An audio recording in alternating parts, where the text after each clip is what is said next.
फिलहाल बांग्लादेश एक गंभीर हिंसा और अस्थिरता के दौर से गुजर रहा है। हालात इतने बिगड़ चुके हैं कि न सिर्फ आम जनजीवन प्रभावित हुआ है, बल्कि इसका असर अब अंतर्राष्ट्रीय स्तर पर भी नजर आने लगा है। ढाका समेत कई बड़े शहरों में तनाव का माहौल है, सड़कों पर प्रदर्शन हो रहे हैं और कई जगह हिंसा की घटनाएं सामने आई हैं। इस पूरे घटनाक्रम की जड़ है शरीफ उस्मान हादी की मौत, जिसने पूरे देश को झकझोर के रख दिया है।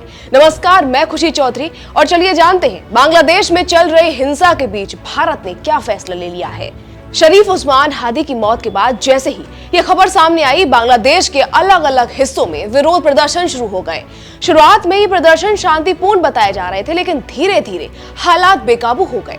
गुस्साई भीड़ सड़कों पर उतर आई, कई जगह आगजनी की घटनाएं हुई, वाहनों को नुकसान पहुंचाया गया और सुरक्षा बलों के साथ टकराव की स्थिति बन गई। हालात को काबू करने के लिए पुलिस को अतिरिक्त बल तैनात करना पड़ा।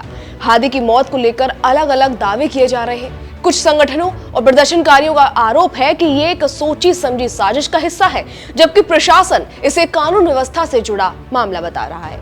हालांकि प्रदर्शनकारियों की मांग साफ है कि इस मामले की निष्पक्ष और पारदर्शी जांच होनी चाहिए और दोषियों को सख्त सजा मिलनी चाहिए। इसी मांग को लेकर लोग लगातार सड़कों पर डटे हुए हैं।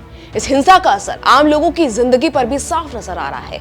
कई इलाकों में बाजार बंद है, स्कूल कॉलेजों की गतिविधियां प्रभावित हुई हैं और लोगों के मन में डर का माहौल बना हुआ है। कुछ जगहों पर इंटरनेट सेवाओं पर भी आंशिक रोक की खबरें सामने आई है, ताकि अफवाहों को फैलने से रोका जा सके। प्रशासन लगातार हालात को संभालने की कोशिश में जुटा हुआ है, लेकिन स्थिति अब भी पूरी तरह सामान्य नहीं कही जा सकती।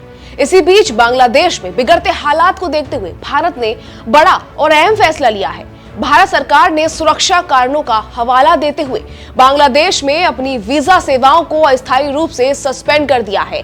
ये फैसला वहां मौजूद भारतीय दूतावासों और कर्मचारियों की सुरक्षा को ध्यान में रखते हुए लिया गया है। भारत और बांग्लादेश के बीच हर दिन हजारों लोग व्यापार, इलाज, शिक्षा और पारिवारिक कारणों से यात्रा करते हैं। ऐसे में इस फैसले का सीधा असर आम नागरिकों पर पड़ना तय माना जा रहा है। भारत का ये कदम इस बात की ओर इशारा करता है कि बांग्लादेश में हालात कितने संवेदनशील हो चुके हैं। दोनों देशों के रिश्ते ऐतिहासिक रूप से मजबूत रहे हैं और ऐसे फैसले सामान्य परिस्थितियों में नहीं लिए जाते। कूटनीतिक जानकारों का मानना है कि अगर हालात जल्द सामान्य नहीं होते हैं तो इसका असर दोनों देशों के आपसी सहयोग, व्यापार और लोगों की आवाजाही पर भी पड़ सकता है।